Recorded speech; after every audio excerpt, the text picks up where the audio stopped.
안녕하세요. 정치 한류 해외 반응을 소개하는 정말 치명적인 클래스 정치 클래스 TV입니다. 오늘은 한국 엔터테인먼트가 이렇게까지 세계를 휩쓰는 이유란 제목의 일본 기사와 이 기사에 달린 일본 네티즌 반응까지 살펴보겠습니다. 요즘 온갖 매체에 뉴스가 나오지 않는 날이 없을 정도로 기세가 좋은 한국 엔터테인먼트, 폭넓은 세대에서 사랑받고 인기가 치솟는 이유를 알아봅니다. 아시아권에서 세계로 한국 엔터테인먼트의 기세가 멈추지 않습니다. 예전부터 한국 엔터테인먼트는 일본에서 꾸준히 인기가 있었습니다. 2002년 방송되어 폭발적인 붐을 일으킨 드라마 겨울연가와 음악 분야에서는 2005년 일본에 데뷔한 동방신기에 이어서 등장한 빅뱅 등의 아티스트가 대표적입니다. 그러나 최근 한국 엔터테인먼트는 한국 국내나 일본에 머물지 않고 세계적인 움직임을 만들고 있습니다. 2020년 초부터 방영된 사랑의 불시착과 올여름 일본에서 리메이크되는 이태원 클라스 등의 드라마, 이제는 그래미상 후보에 오를 정도의 보이그룹 방탄소년단 등 그 활약은 셀 수 없을 정도로 많습니다. 특히 코로나 바이러스 사태가 터진 뒤에는 놀라울 정도입니다. 한국 엔터테인먼트는 왜 이렇게 지지를 받는 걸까? 한국 엔터테인먼트 사정에 밝은 한류 이벤트 MC로 활약 중인 민시루 씨에게 이야기를 들어봤습니다. 디지털 네이티브 Z세대를 중심으로 한껏 달아오른 한국 음악 분야부터 이야기를 해봅니다. 한국 아티스트가 세계적으로 활약하게 된 요인은 무엇일까요?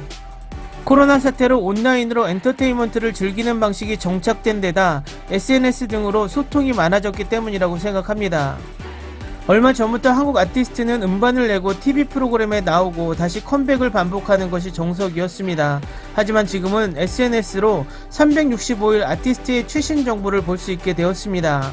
아티스트 본인의 인스타그램도 있고 한국의 독자적인 앱 브이라이브는 전 세계 억 단위 인구가 내려받고 있습니다. 예를 들어 BTS가 그래미 시상식을 끝내고 몇 시간 뒤에 생방송을 하거나 그걸 팬들이 시청하고 댓글을 다는 등 상호소통이 가능해지고 있는 것입니다. 이 때문에 먼 존재가 아니라 항상 가까운 존재로 느끼게 되었고 유튜브처럼 돈을 쓰지 않고도 즐길 수 있는 콘텐츠가 많아서 이른바 Z세대의 지지를 얻고 있는 것은 아닐까 합니다. 다음 내용은 그동안 일본 매체에서 한류 기사로 꾸준히 달아온 1990년대 김대중 대통령부터 최근 넷플릭스 등장까지 한류 발전사를 소개하고 있어 중략하고 결론만 소개하겠습니다. 일본에서는 생각하지도 못할 차원에서 신속하게 비즈니스를 전개하고 있는 한국, 앞으로도 생각지도 못할 전략으로 가슴 찌는 놀라움을 선사할 것이 분명합니다라고 결론을 냅니다. 다음은 이 기사에 달린 일본 네티즌 댓글 반응입니다. 한국 드라마를 끝내면 내용을 잊어버려 뒤로 남는 내용이 없기 때문에 좋아합니다만 뭔가 곤란에 빠졌을 때 타인의 도움을 과하게 기대하지 않게 해서 도와줄 수 없다는 현실적인 장면이 많은 것이 좋습니다. 내가 본 드라마 이태원 클라스의 주인공은 자신의 동료를 믿고 외부에 기대하지 않고 노력하고 있었기 때문에 호감이 있었습니다. 최근에는 일본인이라도 남에게 기대는 사람이 많습니다만 물을 흐리는 이런 문화를 철저하게 없애는 것이 좋다고 생각합니다. 타인에게 과하게 얽히는 것이 아니라 단지 오로지 자신의 성공을 추구한다는 스토리를 만들면 한국 드라마는 더 비약할 것이라고 생각하네요. 개인적으로는 일본의 드라마도 도약해 주었으면 합니다만 세계 시장을 겨냥한 것이기도 하고 어딘가에서 한번 봤던 것들이기도 합니다. 반도체 기술도 대부분 다른 나라의 특허이고 자동차도 해외 유명 디자이너에게 위탁하고 있는 게 현실입니다.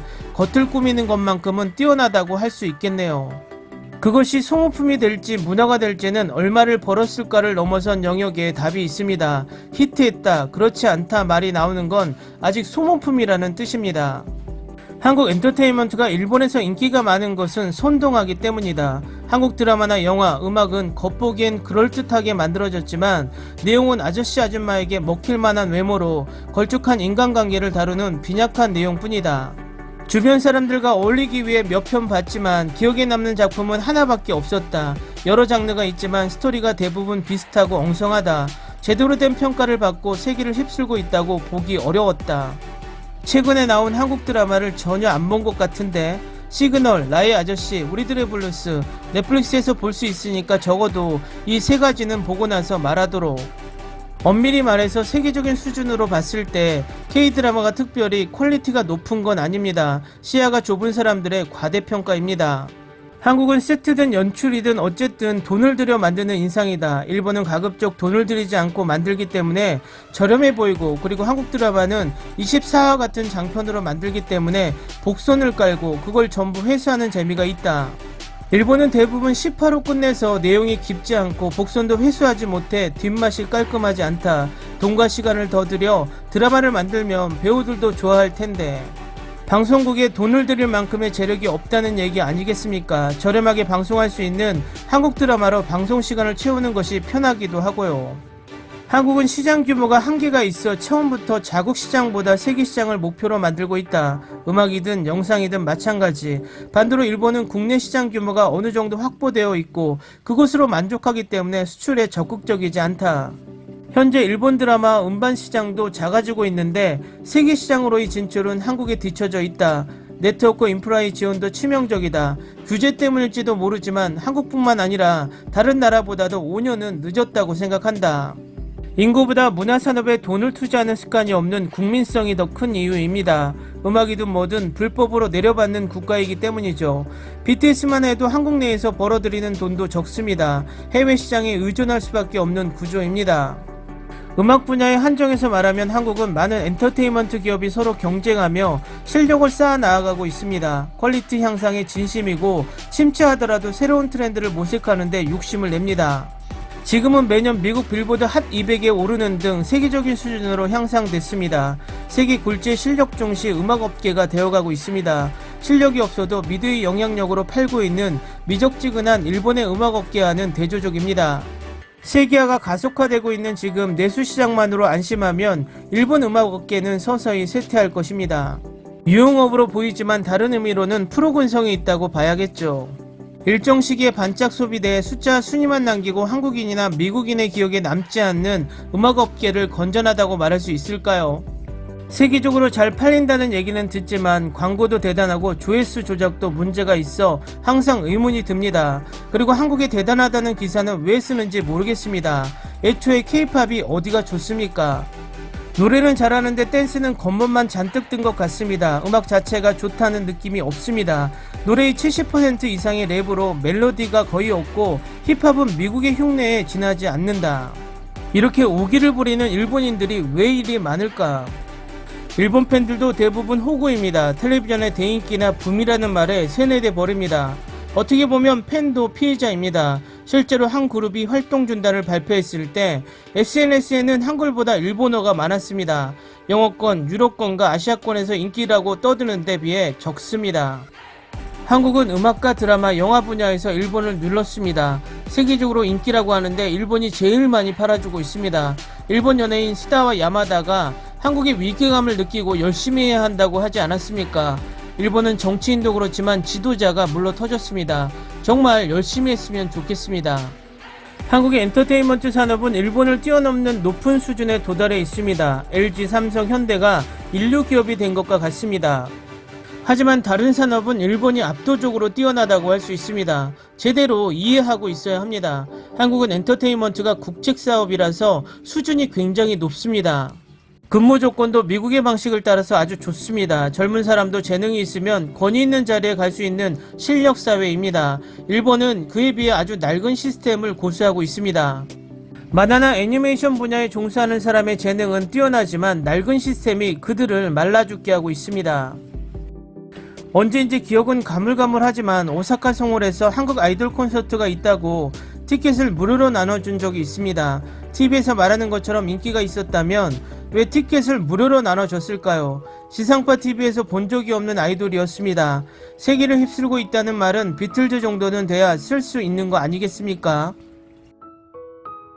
한류가 세계를 휩쓸었다는 기사는 입헌민주당이 집권한 13년 전부터 여러 차례 봐왔습니다. 전 세계에 유행하고 있다면 다들 알 텐데 이런 기사는 필요 없지 않을까요? 반대로 13년이나 계속 기사를 쓰지 않으면 한류를 인식하지 못한다는 방증이 아닌가 싶습니다. 홍콩 영화, 할리우드 영화, 댄스 음악, 프랑스 요리 등 외국 붐을 다양하게 겪어왔지만 이렇게 끈질기게 인기를 어필하는 붐은 처음입니다.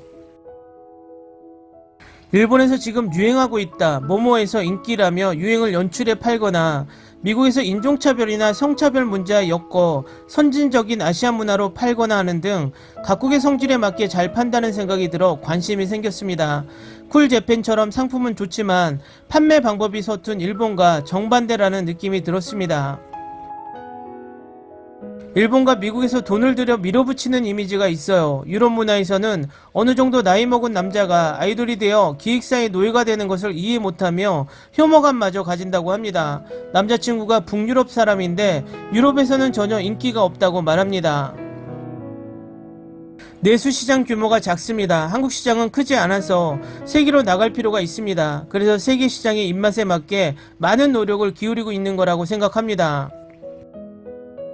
한국 드라마를 얘기할 때 꼭 나오는 게 이태원 클라스, 사랑의 불시착, 가끔 오징어 게임 이것뿐입니다. 10년 뒤나 20년 뒤에도 똑같은 말을 할 것 같습니다. 국가가 세금을 마구 써가며 세계적으로 선전하고 있는데 아무 성과가 없으면 재미없지. 일설에 의하면 돈을 너무 많이 써서 큰 이익은 없고 오히려 마이너스라고 하던데 사실일까요? 국책으로 세금을 투입하고 있으니까 그렇죠. 일본은 이제 못 따라가. 보지 않는다, 사지 않는다. 댓글 반응 잘 보셨나요? 한마디로 일본은 딱 10년 전에 했던 소리를 똑같이 반복하고 있는 것 같습니다. 그리고 조직적으로 댓글을 한 방향으로 몰아서 여론을 왜곡시키려는 의도로밖에 안 보입니다. 그만큼 일본의 한류 침공을 이들은 속으론 겁을 내고 겉으론 애써 의연한 척 연기를 하는 것이 너무 빤히 보인다는 것입니다. 그만큼 일본의 한류 붐이 강하다는 방증인 것입니다. 재밌게 잘 보셨나요? 여러분의 구독, 좋아요, 댓글은 콘텐츠 제작에 큰 힘이 됩니다. 재밌게 보셨다면 꼭 부탁드립니다. 좋은 영상으로 보답해 드리겠습니다. 무더운 여름 시원한 하루 되시기 바랍니다.